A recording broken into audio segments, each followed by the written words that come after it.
नाज़रीन अस्सलाम वालेकुम। आप देख रहे हैं सियासत टीवी। कौमी खुनामी में आप सबके इस्तकबाल है। मैं मोहम्मद सिद्दीक। सबसे पहले सुर्खियों पे एक नज़र डालते हैं। हिंदुस्तान दुनिया में इस्तेहकाम, एतमाद और शफाफियत को मजबूत बुनियाद है। जर्मन बिजनेस की एशिया पैसिफिक कॉन्फ्रेंस से मोदी का खिताब।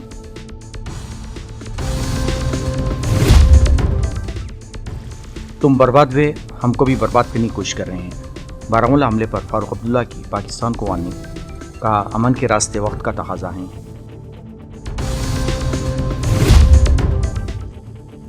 दिल्ली फिसाद केस में शर्जील इमाम की दरख्वास्त जमानत सुप्रीम कोर्ट से मुस्तरद। दिल्ली हाई कोर्ट की फौरी समाअत की हिदायत।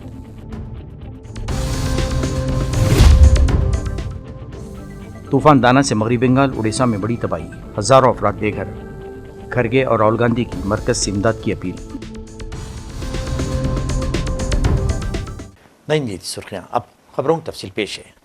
वज़ीर-ए-आज़म नरेंद्र मोदी ने हिंदुस्तान को दुनिया के इस्तेहकाम, तसलसल, एतमाद और शिफाफियत के लिए एक मजबूत बुनियाद करार दिया और जर्मन सनत से हिंदुस्तानी हुनर और इख्तरा को अपनाने और एक बेहतर मुस्तकबिल के लिए अपना ताउन यकीनी बनाने पर जोर दिया। मोदी ने नई दिल्ली में जर्मन चांसलर ओलाफ शूल्स और vice chancellor doctor Robert bike की मौजूदगी में जर्मन बिजनेस की एशिया पैसिफिक कॉन्फ्रेंस से खिताब करते हुए ये बात कही। हर कदम और हर महाज पर हिंदुस्तान और जर्मनी के दरमियान दोस्ती के गहरे होने पर खुशी का इजहार करते हुए इन्होंने कहा कि ये साल हिंदुस्तान जर्मनी स्ट्रेटेजिक साझेदारी का 25वां साल है। अब आने वाले 25 साल इस साझेदारी को नई बुलंदियां देने वाले हैं। हमने आने वाले 25 वर्षों में एक तरक्की याफ्ता हिंदुस्तान के लिए रोड मैप तैयार किया है। मुझे खुशी है कि इतने अहम वक्त पर जर्मन काबीना ने फॉक्स इंडिया दस्तावेज़ जारी की है। फॉक्स इंडिया दस्तावेज़ में इस बात का ब्लूप्रिंट है कि किस तरह दुनिया की दो मजबूत तरीन जमहूरी दुनिया की आला मईशतें मिलकर आलमी बहबूद के लिए एक ताकत बन सकती हैं। मुझे खुशी है कि रिन्यूएबल एनर्जी को लेकर भारत और जर्मनी मिलकर काम कर रहे हैं। पिछले महीने ही गुजरात में जर्मनी के साथ मिलकर चौथा global renewable energy investors meet आयोजित किया गया है। ग्लोबल लेवल पर रिन्यूएबल एनर्जी में निवेश के लिए भारत जर्मनी प्लेटफॉर्म भी लॉन्च किया गया है। मुझे उम्मीद है कि ग्रीन हाइड्रोजन इकोसिस्टम की जो संभावनाएं भारत ने बनाई है उसका फायदा भी आप जरूर उठाएंगे। साथियों, भारत की ग्रोथ स्टोरी से जुड़ने का यही समय है, सही समय है, जब भारत का डायनेमिज्म और जर्मनी का प्रिसिशन मिलता है, जब जर्मनी की इंजीनियरिंग और भारत का इनोवेशन मिलता है, जब जर्मनी की टेक्नोलॉजी और भारत का टैलेंट मिलता है, तब इंडो पैसिफिक के साथ साथ पूरी दुनिया का बेहतर भविष्य तय होता है। साथियों, आप बिजनेस वर्ल्ड से जुड़े हैं। आपका तो मंत्र होता है, when we meet we mean business. लेकिन भारत आना सिर्फ बिजनेस ही नहीं होता। भारत के कल्चर, कुजीन और शॉपिंग को आपने समय नहीं दिया तो आप बहुत कुछ मिस करेंगे। मैं आपको विश्वास दिलाता हूं, you will be happy and back home your family will be happier. इससे कबल वज़ीर-ए-आज़म मोदी ने वफ्द की सतह की मीटिंग में जर्मन चांसलर ओलाफ शूल्स का खैर मकदम किया। अपने इब्तिदाई कलमात में इन्होंने कहा कि मैं हिंदुस्तान और जर्मनी के दरमियान 7वीं बैनुल हुकूमती मशावरत में आप और आपके वफ्द का खैर मकदम करता हूँ। यह आपका हिंदुस्तान का तीसरा दौरा है और खुशकिस्मती से ये मेरे तीसरे दौर का पहला इजलास है। एक तरफ ये हमारी दोस्ती का तहरा जश्न है। 2 साल कबल मैंने अपने हम दो IGC बर्लिन में आखिरी 2 तरफा ताउन के लिए अहम फैसले किए थे। 2 सालों में हमारे स्ट्रेटेजिक ताल्लुकात के मुख्तलिफ शोबों में हौसला अफजा पेशरफ्त हुई है। मुख्तलिफ शोबों में बढ़ता हुआ ताउन बाहमी एतमाद की अलामत बन गया है।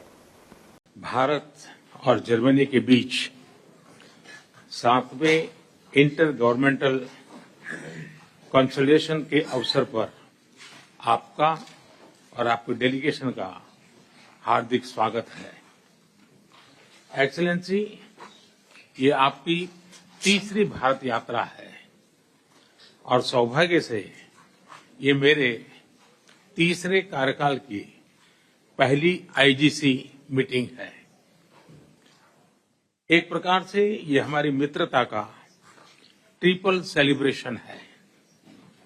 एक्सेलेंसी, 2022 में बर्लिन में हुई पिछली आईजीसी के दौरान हमने द्विपक्षीय सहयोग के लिए महत्वपूर्ण निर्णय लिए थे। 2 सालों में हमारी स्ट्रेटेजिक पार्टनरशिप के विभिन्न क्षेत्रों में उत्साहजनक प्रगति हुई है। रक्षा, technology, energy, green and sustainable development जैसे क्षेत्रों में बढ़ता सहयोग आपसी विश्वास का प्रतीक बना है। एक्सेलेंसी, विश्व तनाव, संघर्षों और अनिश्चितता के दौर से गुजर रहा है। इंडो पैसिफिक क्षेत्र में रूल ऑफ लॉ और फ्रीडम ऑफ नेविगेशन को लेकर भी गंभीर चिंताएं हैं। ऐसे समय में भारत और जर्मनी की स्ट्रेटेजिक पार्टनरशिप का मजबूत एंकर के रूप में उभरी है। ये एक ट्रांजैक्शनल रिलेशन नहीं है। यह 2 समर्थ और सशक्त डेमोक्रेसी की ट्रांसफॉर्मेशनल पार्टनरशिप है। एक ऐसी पार्टनरशिप जो वैश्विक जगत और मानवता के स्टेबल, सिक्योर और सस्टेनेबल फ्यूचर के निर्माण में योगदान दे रही है। इस संबंध में पिछले हफ्ते आपने जो फोकस ऑन इंडिया स्ट्रेटेजी जारी की है, उसका स्वागत है। एक्सेलेंसी, मुझे खुशी है कि अपनी पार्टनरशिप को एक्सपांड और एलिवेट करने के लिए हम कई नए और महत्वपूर्ण इनिशिएटिव ले रहे हैं। नेशनल कॉन्फ्रेंस के सदर और साबिक वज़ीर-ए-आला डॉक्टर फारूक अब्दुल्ला ने बारामूला हमले पर इज़हार अफसोस करते हुए कहा कि कश्मीर में खूनरेज़ी को ख़त्म करने के लिए अमन और भाईचारे के रास्ते तलाश करने की ज़रूरत है। पाकिस्तान को निशाना बनाते हुए हम पाकिस्तान में हुए, इन्होंने कहा, शामिल नहीं हुए तो क्या हमसे इसी का बदला कश्मीर लिया जा रहा है। इन्होंने कहा, मैं खूनरेज़ी को ख़त्म करने के लिए अमन और भाईचारे के रास्ते की तलाश का कहना था, करने की ज़रूरत है। ये हमले गुज़िश्ता 30 वर्षों से हो रहे हैं। डॉक्टर फारूक अब्दुल्ला ने कहा, हमारा माशरा तबाह हो रहा है, यहाँ गरीबी बढ़ रही है, क्या पाकिस्तान ये नहीं देख सकता कि मेरी पाकिस्तान, इन्होंने कहा, रईस से गुजारिश है कि ये वो बंद करे, तुम बर्बाद हुए ही और हमको भी तबाह कर रहे हैं। वो इस रियासत में ये होते रहे। आप जानते हैं ये कहाँ से आते हैं और वो तब तक बंद नहीं होगा जब तक कोई रास्ता नहीं ढूंढा जाए इस मुसीबत से निकलने का। मैंने ये आज 30 साल से देख रहा हूँ और बेगुनाह मारे जाते हैं और हम पाकिस्तान का हिस्सा बनने वाले नहीं हैं। तो ये कर किस लिए रहे हैं? हमारे मुस्तकबिल को ख़राब करने के लिए, बर्बाद करने के लिए, हमारी गरीबी को और गरीब बनाने के लिए। इसके बजाय कि वो अपने वतन को देखें, अपने वतन की बहबूदी को देखें, उसको बेहतर बनाएं। वो खुद बर्बाद हो रहे हैं, हमें भी साथ बर्बाद कर रहे हैं। मैं इनसे फिर से आपके मध्य से अपील करता हूँ, ये बंद करिए और रास्ता दोस्ती का ढूंढिए। रास्ते का नहीं ढूंढेंगे तो मुस्तकबिल बहुत मुश्किल होगा। और ये मैं उनसे जो इसमें घायल हुए हैं, शहीद हुए हैं, उनको श्रद्धांजलि पेश करता हूँ और उनके ख़ानदानों से माफ़ी मांगता हूँ कि ये हो रहा है। फारूक साहब, यहाँ पे जो असेंबली चुनाव हुआ उसमें रिकॉर्ड पोलिंग हो गई, तो लगता है कि पाकिस्तान फ्रस्ट्रेट हो गया। मैं नहीं जानता वो क्या हो गया। लोगों ने यहाँ असेंबली का इलेक्शन किया, अच्छी तरह से किया, प्यार मोहब्बत से किया। अब असेंबली को काम करना है, लोगों को काम करना है, जो इलेक्टेड आए हैं उनको काम कर, लोगों की मुश्किलों को दूर करना है। और हम उम्मीद करेंगे सेंट्रल स्टेटहुड जल्दी दे देगा। Full centre, truncated centre statehood नहीं होना चाहिए, फुल स्टेटहुड होना चाहिए, जिससे कि हुकूमत काम कर सके। यहाँ गुर्बत है, गरीबी है, बेकारी है, बदहाली है। आप जानते हैं कितना ड्रग्स का यहाँ पे माहौल बन गया है, उसकी तरफ देखना है। हमारे स्कूल्स, कॉलेजेस, हॉस्पिटल्स, उनकी हालत को बेहतर करना है। ये कैसे होगा जब तक कि पूरी ताकत रियासत की हुकूमत को नहीं होगी। कल उमर साहब पीएम से भी मिले, तो ये अच्छी बात है कि यूटीआर स्टेट का कोऑर्डिनेशन होना चाहिए सेंटर के साथ। मैं तो हर वक्त यही कहता था, जब मैं वज़ीर आला था मैं हर वक्त यही कहता था कि कोऑर्डिनेशन अच्छा है, क्योंकि सब कुछ उन्हीं के पास है और जितना कोऑर्डिनेशन होगा उतना अच्छा है। तो अभी बीजेपी एक लीडर से बात की, उसने कहा जब से नई गवर्नमेंट बनी है तब से ये टैक्स बढ़ रहे हैं। बीजेपी को जो इनके लीडर हैं उनको अक्ल करनी चाहिए। जो कहते थे कि हम बड़ी बहुमत से आएंगे, कहाँ हैं आज? जम्मू में रह गए, नफरत से रह गए। अब उनको भी रास्ता सही करना चाहिए। हमने काम करना है और बेहतर काम करना है। याद रहे कि गुज़िश्ता शब बारामूला में फौजी काफिले को निशाना बनाकर दहशतगर्दाना हमला किया गया था। इस हमले में एक आम शहरी हलाक जबकि 4 सिपाही जख्मी हुए थे। ज़िले बारामूला में इससे कबल दिन के औकात में अदालत के अहाते में एक धमाका किया गया जिसमें एक आम शहरी जख्मी हो गया। वज़ीर आला उमर अब्दुल्ला और दीगर कायदीन ने इन हमलों को शदीद मज़म्मत की है। मरकज़ी वज़ीर ख़ज़ाना निर्मला सीतारमण ने रिवायती मैन्युफैक्चरिंग पर मबनी तरक्की के रास्ते के अलावा मुतबादिल तरक्की की हिकमत अमलियों और इनसे पैदा होने वाली मुलाजिमतों की अक़साम को तलाश करने की ज़रूरत करार देते हुए कहा कि मुलाजिमतें पैदा करना सबसे ज़्यादा दबाव वाला आलमी मसला है, क्योंकि मुसलसिल इक़्तिसादी मुश्किलात और तेज़ रफ्तार तकनीकी तब्दीली नौजवानों के लिए नौकरी बाज़ार में दाखिल होने के लिए दरकार महारतों की नई तारीफ़ कर रहे हैं। सुप्रीम कोर्ट ने दिल्ली फिसादात 2020 के मुलजिम शर्जील इमाम की दरख्वास्त ज़मानत पर समाअत करते हुए इनकी दरख्वास्त को मुस्तरद कर दिया। साथ ही दिल्ली हाई कोर्ट को हिदायत दी कि इस मामले में जल्द अज जल्द समाअत की जाए। अदालत ने वजाहत की कि शर्जील इमाम का मामला दिल्ली हाई कोर्ट में पहले से ज़ेर इल्तिवा है और बराह रास्त सुप्रीम कोर्ट में दरख्वास्त देना कानूनी तौर पर दुरुस्त तरीक़ा नहीं है। जस्टिस बेला त्रिवेदी और जस्टिस SC शर्मा की बेंच ने कहा कि दरख्वास्त गुजार को पहले हाई कोर्ट से रुजू करना चाहिए। याद रहे कि शर्जील इमाम को 2020 में दिल्ली में होने वाले फिसादात के दौरान नफरत अंगेज़ तकरीर और मुबैना तौर पर लोगों को उकसाने के इल्ज़ाम में गिरफ्तार किया गया था। उन पर तशद्दुद और फिसादात की साजिश के इल्ज़ामात आयद हैं। शर्जील इमाम पर इल्ज़ाम है कि उनकी तकरीरें और बयानात दिल्ली फिसादात के दौरान फिसाद को बढ़ावा देने में माविन साबित हुए हैं। रिया चक्रवर्ती और इनके ख़ानदान को सुप्रीम कोर्ट की जानिब से बड़ी राहत मिली है, जिसमें अदालत ने बॉम्बे हाई कोर्ट के इस फैसले को बरकरार रखा था, जिसमें रिया, उनके भाई शोइक चक्रवर्ती और इनके वालिद लेफ्टिनेंट कर्नल इंद्रजीत चक्रवर्ती के खिलाफ CBI की लुकआउट सर्कुलर को ख़त्म करने का हुक्म दिया गया था। सुप्रीम कोर्ट ने CBI और रियासत महाराष्ट्र की जानिब से इस फैसले को चैलेंज करने पर नाराज़गी का इजहार करते हुए सवाल उठाया कि ये दरख्वास्त महज इसलिए दायर की गई क्योंकि ये मामला एक हाई प्रोफाइल शख्सियत से मुताल्लिक़ था। ये मामला इस वक्त सामने आया था जब अदाकार सुशांत सिंह राजपूत की मौत के बाद उनके ख़ानदान ने तहक़ीक़ात का मुतालबा करते हुए बिहार के शहर पटना में एक FIR दर्ज कराई थी, जिसके बाद केस को CBI के हवाले कर दिया गया। इस वाक़े के बाद CBI ने रिया चक्रवर्ती और इनके ख़ानदान के खिलाफ लुकआउट सर्कुलर जारी किया। ताहम फरवरी में बॉम्बे हाई कोर्ट ने इस सर्कुलर को ख़त्म करने का हुक्म दिया, जिसके बाद CBI ने उसे सुप्रीम कोर्ट में चैलेंज किया था। समुद्री तूफ़ान दाना ओडिशा के साहिली इलाकों से टकरा गया। महकमे मौसमियात के मुताबिक धामरा और भतरकनिका के नज़दीक तूफ़ान का लैंडफॉल जारी है और हवा की रफ्तार 120 किलोमीटर फ़ी घंटे तक पहुँच चुकी है। इस तूफ़ान के नतीजे में ओडिशा और मगरबी बंगाल के कई इलाकों में तेज़ और बारिश की इत्तला मौसूल हुई है। कुछ इलाकों में तेज़ हवाओं की वजह से दरख्त गिरने की खबरें भी सामने आई हैं। इस सूरत के पेश नज़र ओडिशा और बंगाल में कौमी आफात से निमटने वाली टीमों NDRF को हाई अलर्ट पर रखा गया है। भुवनेश्वर और कोलकाता के हवाई अड्डों को भी बंद कर दिया गया है। मुतासरा इलाकों से शहरियों को महफूज मकामात पर मुंतकिल किया जा रहा है और केंद्रबाड़ा ज़िले में रहायश गाहों का इंतज़ाम किया गया है। Now it is about 15 kilometer north of Dhamra and 30 kilometer northwest of Habelikhatti camp, that is in Bhitarkanika. And now the current intensity is severe cyclonic storm and wind speed is about 100 to 110 km per hour, gusting to 120 km per hour.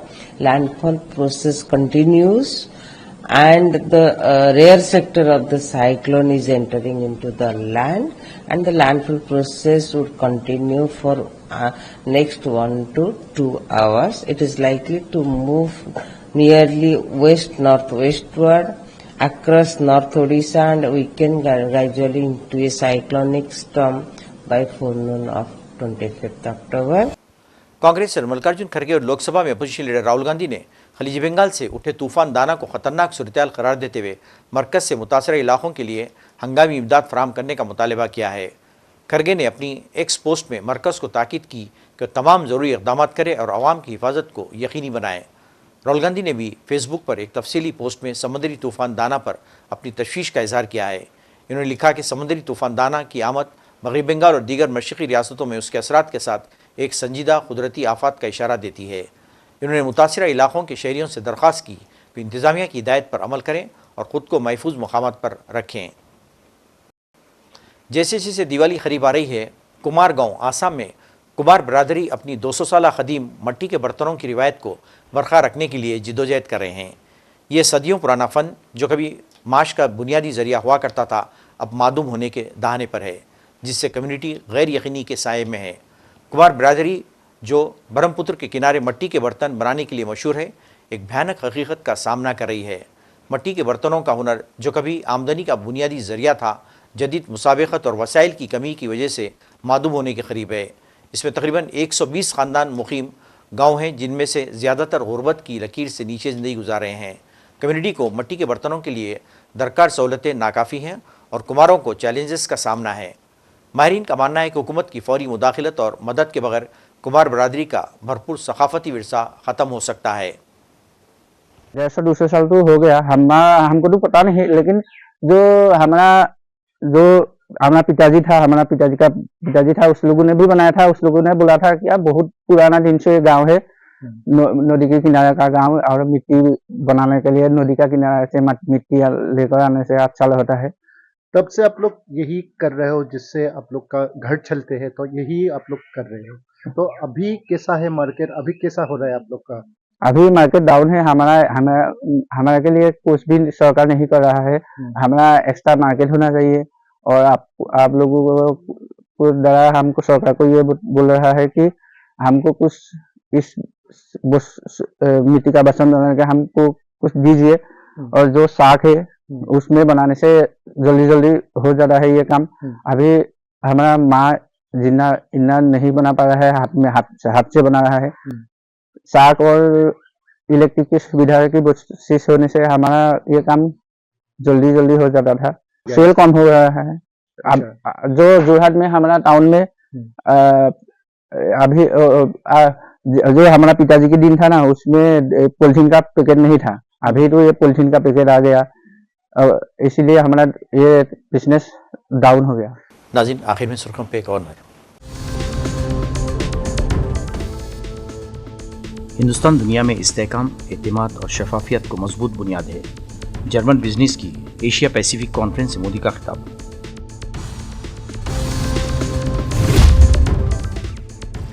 तुम बर्बाद हुए, हमको भी बर्बाद करने की कोशिश कर रहे हैं। बारामूला हमले पर फारूक अब्दुल्ला की पाकिस्तान को वार्निंग, कहा अमन के रास्ते वक्त का तकाजा है।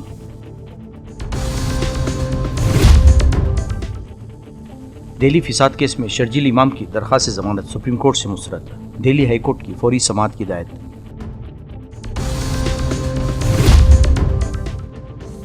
तूफान दाना से मगरबी बंगाल उड़ीसा में बड़ी तबाही, हजारों अफराद बेघर। खड़गे और राहुल गांधी की मरकज से इमदाद की अपील। नाज़रीन, इसके साथ ही कौमी खबरनामा खत्म होता है। मुझे और सारी सियासत टीम को इजाज़त दें। अल्लाह हाफ़िज़।